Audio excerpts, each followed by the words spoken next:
Good day, everyone. My name is Fodeke Omodola or Elizabeth, a member of Group 15, and we're here to present a module on the topic that says knowledge management and e-learning.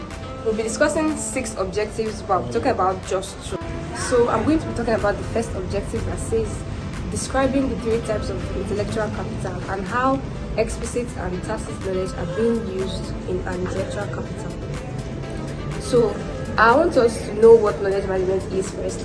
Knowledge management refers to the set of strategies and practices that an organization use to become more systematic about managing intellectual capital, which will now lead me to defining what intellectual capital means. An intellectual capital.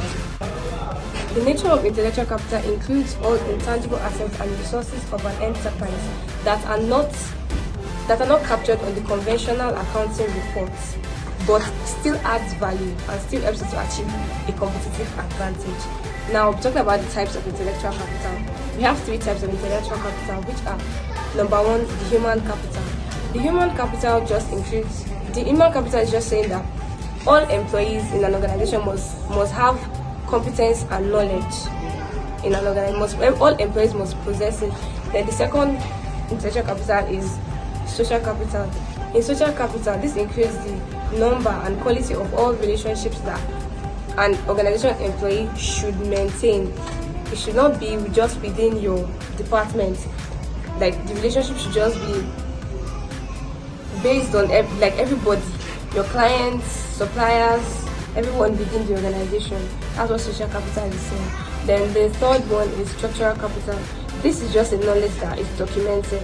Whatever strategy it is I have used in this organization, how to document it, how to put it in a document, that's just what structural capital is. So now we have the types of knowledge. We have 2 types of knowledge here. We have the explicit knowledge. The explicit knowledge is just like the structural capital, but this is also a knowledge that is documented, that is being put on a document, like sheets or websites or on the internet. Let's just put it that way, on the internet. Then tacit knowledge encompasses all like past experiences, trials and errors, whatever it is you might have done that you figured out that, okay, this is what I know, this is what I'm going to be doing. That's just what tacit knowledge says. The second objective I'll be talking about is knowledge management strategies and technologies. For knowledge management strategies, there are 4 steps. The first step to note is identifying a goal. First off, you have to know which goal. You have to be precise. What goal do I want to achieve in this organization? Then, by knowing the goal, by trying to guess what the goal is, you have to study specific needs. What are the things that I need to achieve this? That is the step of identifying the goal. The second one is locating the source. Locating the source, after you've identified your goal, then locating the source depends on the relevant knowledge. Now, it could be explicit, it could be implicit, it could be implicit knowledge. The third one is capturing the knowledge. Once you have captured the knowledge, you know whether it's, like I said earlier, implicit or explicit. Then you work on it, you work on them. Is this something I've documented, or is this something I've learned from my past experience? You capture the knowledge.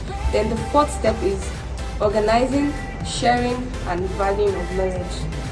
Before you can share knowledge or before you can value your knowledge, you have to organize it, because after identifying your goal, after locating your source, after capturing your knowledge, everything will be a bit messy, but it's something that you have to organize. So when you organize, you can now share and people can now value your knowledge.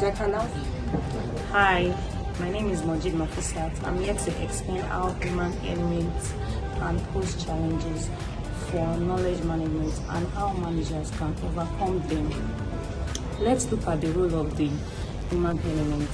From the senior manager perspective, capturing critical intellectual capital and sharing it with others may seem obvious, but the other employees may feel differently. A person's knowledge is the large part that makes the individual valuable to any organization, and it helps them determine the salary and the promotion. Knowledge sharing. This is when an employee knows that the work they put into knowledge sharing is valued. The semantic works. Managing knowledge on the web involves building the semantic web, in which the online resources and the relationship are read and understood by the computer. Technologies, handles, and content issues. It's overly complicated that technology with long learning curves and high price tags takes many knowledge management projects.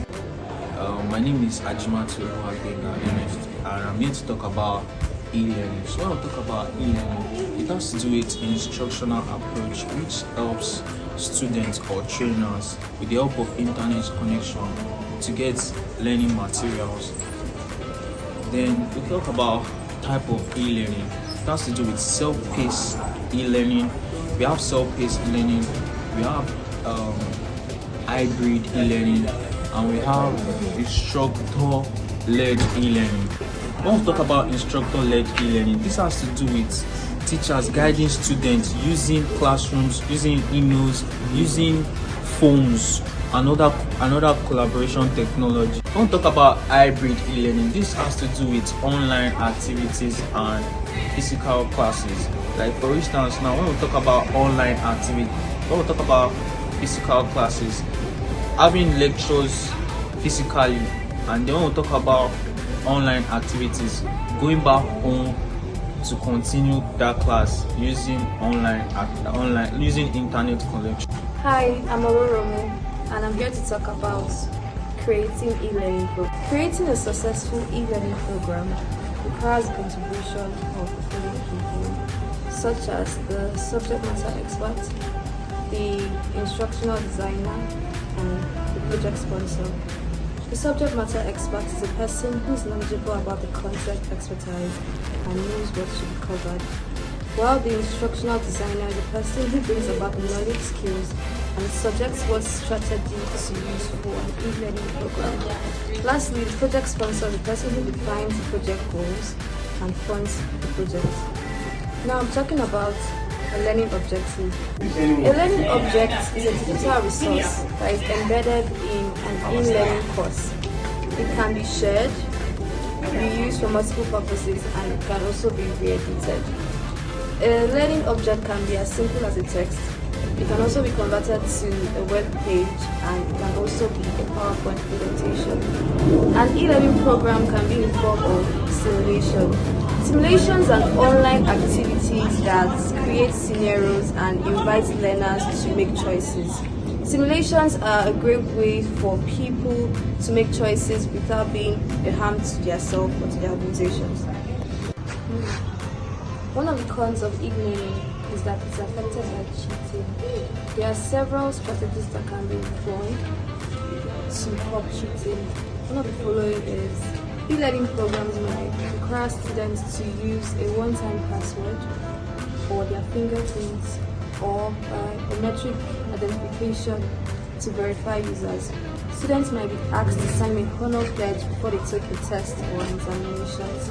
And students might be asked to turn on their webcam and their microphone. Students can also be asked to turn on their webcam or microphone to ensure that their environment is secure. Hello everyone, my name is Garamosi Odubukola Abidani, and I'm going to be talking about the corporate e-learning, the differences between corporate e-learning and the comparison between corporate e-learning and education e-learning. And I'll also be talking about the comparisons and the differences between e-learning in general and classroom-based learning. Corporate e-learning is basically self-paced in the sense that it's been built to accommodate employees in a way that they will have to learn by themselves and learn at their own pace in order to understand well without having to make mistakes. While education e-learning is trying to create a classroom-based environment online whereby the faculty member would head the class. Then there are comparisons between the both of them they both are definitely going to try to take over the industries in the sense that in a couple of years, a lot of academic directors, a lot of lecturers will be left unemployed in the sense that you won't really have to go to school for you to get your lectures, and you won't really have to go to the companies in order to attend meetings. And there have been arguments about e-learning being a terrible substitute for classroom-based learning, but I beg to differ in the sense that I prefer a lot. Not just I. Research in order to attend meetings, and there have been arguments about e-learning being a terrible substitute for classroom-based learning, but I beg to differ in the sense that I prefer a lot. Not just I. Research has proven that e-learning is actually better than classroom-based learning in the sense that you don't really have to move out of your house for you to get your education. You don't really have to go to a different location in order to get your education.